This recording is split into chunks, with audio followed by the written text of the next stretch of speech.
Më 1 Dhulhijja, zemrat e besimtarve ndalen me nderim përpara një prej ngjarjeve më të ndritura të historisë islame, martesës së Imam Aliut dhe Fatimatu Zahra, paqja qoftë mbi ta.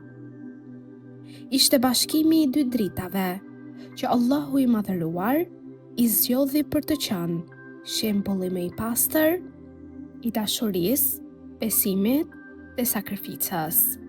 Kjo martesë nuk u ngrit mbi pasuri apo madhështi të kësaj bote, por mbi devotshmëri, moral dhe afërsi me Allahun.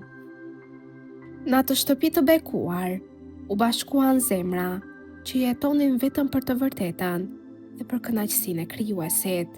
Ndaj, dhe qielli e bekoi këtë lidhje para se ta njihte toka. Dashuria e tyre ishte e mbushur me respekt, mëshirë dhe adhurim, duke u bërë një dritë që vazhdon të ndriçojë zemrat e njerëzimit deri më sot.